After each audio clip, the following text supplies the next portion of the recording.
ನಮಸ್ಕಾರ. ವಿಕೆ ಡಿಜಿಟಲ್ ನ್ಯೂಸ್ಗೆ ನಿಮಗೆಲ್ಲ ಸ್ವಾಗತ. ಭಾರತದ ಉಪರಾಷ್ಟ್ರಪತಿ ಜಗದೀಪ್ ಧನ್ಕರ್ ದಿಢೀರಾಗಿ ತಮ್ಮ ಹುದ್ದೆಗೆ ರಾಜೀನಾಮೆ ಕೊಟ್ಟಿದ್ದಾರೆ. ಅವರು ಕೊಟ್ಟಂತಹ ರಾಜೀನಾಮೆಯನ್ನು ರಾಷ್ಟ್ರಪತಿ ದ್ರೌಪದಿ ಮುರ್ಮು ಅವರು ಅಂಗೀಕರಿಸಿದ್ದಾರೆ. ಇವೆಲ್ಲವೂ ಕೂಡ ಕೆಲವು ನಿಮಿಷಗಳಲ್ಲಿ, ತಾಸುಗಳ ಅಂತರದಲ್ಲಿ ದೇಶದಲ್ಲಿ ಆಗಿರತಕ್ಕಂಥ, ದೇಶದ ರಾಜಧಾನಿ ದೆಹಲಿಯಲ್ಲಾಗಿರ್ತಕ್ಕಂಥ ದಿಢೀರ್ ವಿದ್ಯಮಾನ ಅಂತ ನಾವು ಪರಿಗಣಿಸಬೇಕಾಗುತ್ತೆ. ಏನಿದು ಧನ್ಕರ್ ಅವರ ರಾಜೀನಾಮೆ ಕಾರಣಗಳೇನು, ಇದರ ಹಿನ್ನೆಲೆ ಏನು, ಏನು ನಡೀತಾ ಇದೆ ಇದರ ಹಿಂದೆ ಅಂತಕ್ಕಂಥದ್ದನ್ನು ನಾವಿಲ್ಲಿ ಗಮನಿಸಬೇಕಾಗುತ್ತೆ.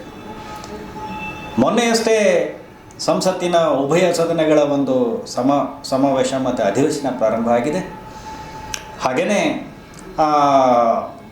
ಪ್ರತಿಪಕ್ಷಗಳ, ರಾಜ್ಯಸಭೆಯ ಪ್ರತಿಪಕ್ಷಗಳ ಸದಸ್ಯರೆಲ್ಲರೂ ಸೇರಿ 69ಕ್ಕೂ ಹೆಚ್ಚಿನ ಮಂದಿ ಸದಸ್ಯರು ಅಲಹಾಬಾದ್ ಹೈಕೋರ್ಟಿನ ನ್ಯಾಯಮೂರ್ತಿ ವರ್ಮಾ ಅವರ ವಿರುದ್ಧ, ಯಶವಂತ್ ವರ್ಮಾ ಅವರ ವಿರುದ್ಧ ಒಂದು ವಾಗ್ದಂಡನೆ, ಒಂದು ಗೊತ್ತುವಳಿಯನ್ನು ಮೂವ್ ಮಾಡಿದ್ದಾರೆ. ಇದೇ ಸಂದರ್ಭದಲ್ಲಿ ಧನ್ಕರ್ ಅವರ ಒಂದು ಅವಧಿ, ಉಪರಾಷ್ಟ್ರಪತಿಯ ಅವಧಿ ಇನ್ನೂ 2 ವರ್ಷಗಳ ಕಾಲ ಬಾಕಿ ಇರುವಾಗಲೇ ದಿಢೀರಾಗಿ ನಿನ್ನೆ 5 ಗಂಟೆಗೆ ಪ್ರೆಸ್ ಇನ್ಫಾರ್ಮೇಷನ್ ಬ್ಯೂರೋ ಅವರು ಅದನ್ನು ಅವರ ರಾಜೀನಾಮೆ ಅನ್ನೋ ಒಂದು ಪ್ರಕಟಣೆ ಮಾಡಿರ್ತಕ್ಕಂಥದ್ದು ಬಹಳಷ್ಟು ಊಹಾಪೋಹಗಳಿಗೆ ಮತ್ತು ಸ್ಪೆಕ್ಯುಲೇಷನ್ಸ್ಗೆ ಅವಕಾಶ ಮಾಡಿಕೊಟ್ಟಿರ್ತಕ್ಕಂಥದ್ದು. ಜಗದೀಪ್ ಧನ್ಕರ್ ಉಪರಾಷ್ಟ್ರಪತಿ ಆಗುವುದಕ್ಕೂ ಮುನ್ನ ಅವರು ಪಶ್ಚಿಮ ಬಂಗಾಳದ ರಾಜ್ಯಪಾಲರಾಗಿದ್ದಂಥವರು. ಹಾಗೆಯೇ ಆಡಳಿತಾರೂಢ ಪಕ್ಷದ ಪರವಾಗಿ ಧ್ವನಿ ಎತ್ತಿದವರು.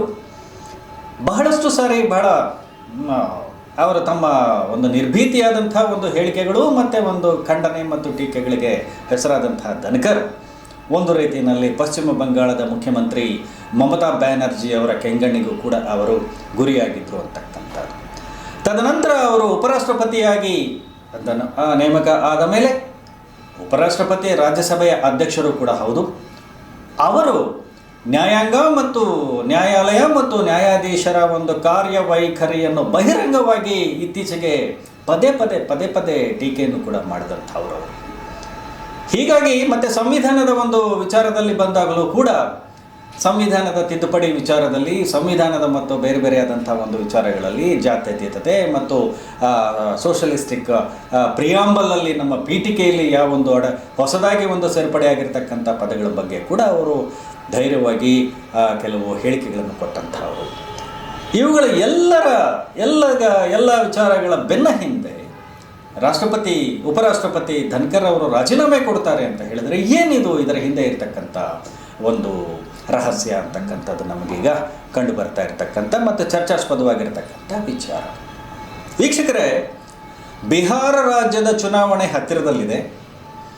ಬಿಹಾರ ರಾಜ್ಯದ ಚುನಾವಣೆಯ ಒಂದು ಅಧಿಸೂಚನೆ ಹೊರಡುವ ಮುನ್ನ ಕೇಂದ್ರ ಸರ್ಕಾರದ ಅಗ್ರನಾಯಕರಾದ ಪ್ರಧಾನಿ ನರೇಂದ್ರ ಮೋದಿ ಹಾಗೂ ಗೃಹ ಸಚಿವ ಅಮಿತ್ ಶಾ ಅವರು ಒಂದು ದೊಡ್ಡ ಒಂದು ರಣತಂತ್ರ ಮತ್ತು ಚಕ್ರವ್ಯೂಹವನ್ನು ರಚಿಸಿದ್ದಾರೆ.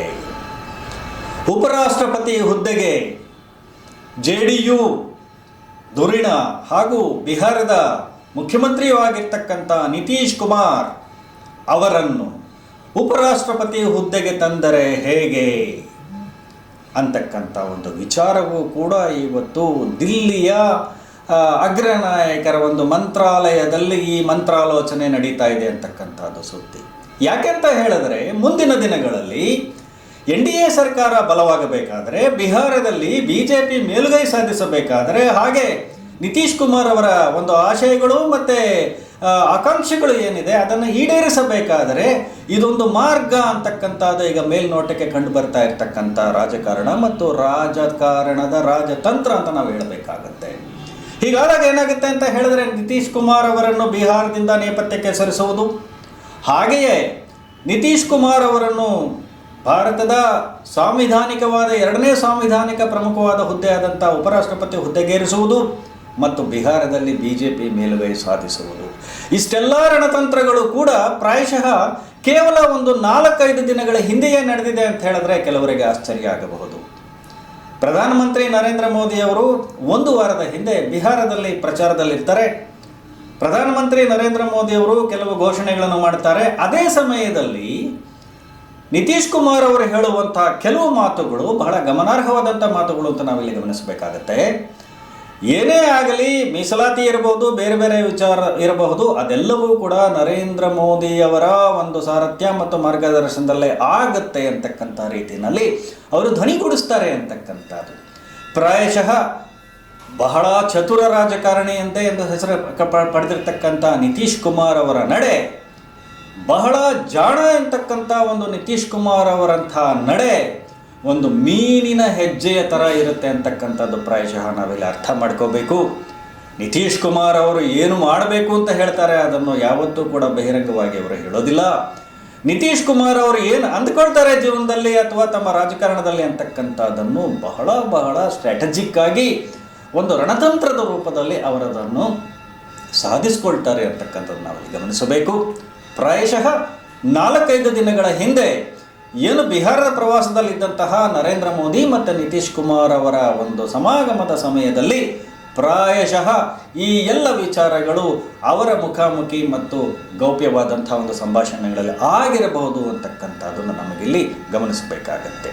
ಹೀಗಾಗಿ ಇದಕ್ಕೆ ಇವತ್ತು ಬೆಲೆ ತೆತ್ತಬೇಕಾಗಿರ್ತಕ್ಕಂಥವ್ರು ಯಾರು ಅಂತ ಹೇಳಿದರೆ, ಪ್ರಾಯಶಃ ಕೇಂದ್ರ ಸರ್ಕಾರದ ಪರವಾಗಿ ಪದೇ ಪದೇ ಕ್ಷಣ ಧ್ವನಿ ಎತ್ತಿದಂತಹ ಧನ್ಕರ್ ಅವರು ಇವತ್ತು ಇದಕ್ಕೆ ಬೆಲೆ ತೆತ್ತಬೇಕಾಗಿದೆ. ಪ್ರಾಯಶಃ ರಾಜಕೀಯ ಅಂತ ಹೇಳಿದ್ರೆ ಹೀಗೆ ಇರುತ್ತೆ. ರಾಜಕೀಯದಲ್ಲಿ ಆ ರೀತಿಯಾದಂತಹ ಒಂದು ಅಗ್ರನಾಯಕರ ಒಂದು ಫರ್ಮಾನು ಬಂದಾಗ ಉಪರಾಷ್ಟ್ರಪತಿಯವರು ಏನು ಮಾಡ್ತಾರೆ ಅಂತಕ್ಕಂಥದ್ದು. ಉಪರಾಷ್ಟ್ರಪತಿಯವರಿಗೆ ಬೇರೆ ದಾರಿ ಇಲ್ಲದಾಗಿತ್ತು. ಅವರು ನಿನ್ನೆ ಸಂಜೆ 5 ಗಂಟೆಗೆ ತಮ್ಮ ರಾಜೀನಾಮೆ ಪತ್ರವನ್ನು ಸಲ್ಲಿಸಬೇಕಾಯಿತು. ತದನಂತರ ಪ್ರಧಾನಿ ನರೇಂದ್ರ ಮೋದಿ ಅವರು ಹೇಳ್ತಾರೆ, ಧನ್ಕರ್ ಅವರು ರಾಜಕೀಯದಲ್ಲಿ ದೇಶಕ್ಕೆ ಸೇವೆ ಸಲ್ಲಿಸಲು ಬೇಕಾದಷ್ಟು ಇನ್ನೂ ಮಾರ್ಗಗಳಿವೆ ಅಂತಕ್ಕಂಥ ಒಂದು ಮಾತನ್ನು, ಮಾರ್ಮಿಕವಾದಂಥ ಮಾತನ್ನು ಹೇಳಿದ್ದಾರೆ. ಪ್ರಾಯಶಃ ನೋಡಬೇಕು, ದೇಶದ ಉಪರಾಷ್ಟ್ರಪತಿಯಾದಂತಹ ಧನ್ಕರ್ ಅವರ ರಾಜೀನಾಮೆಯ ನಂತರ ಧನ್ಕರ್ ಅವರು ನಿಜವಾಗ್ಲೂ ಮುನಿಸ್ಕೊಂಡ್ರ, ನಿಜವಾಗ್ಲೂ ಉಪರಾಷ್ಟ್ರಪತಿ ಹುದ್ದೆಗೆ ಅವರು ಮನಃಪೂರ್ವಕವಾಗಿ ರಾಜೀನಾಮೆ ಕೊಟ್ರ, ಅತೃಪ್ತಿಯಿಂದ ರಾಜೀನಾಮೆ ಕೊಟ್ರ, ಇವೆಲ್ಲವೂ ಕೂಡ ನಮಗೆ ಈಗ ಬಹಿರಂಗ ಆಗ್ತಕ್ಕಂಥ ಸಂಗತಿಗಳಲ್ಲ.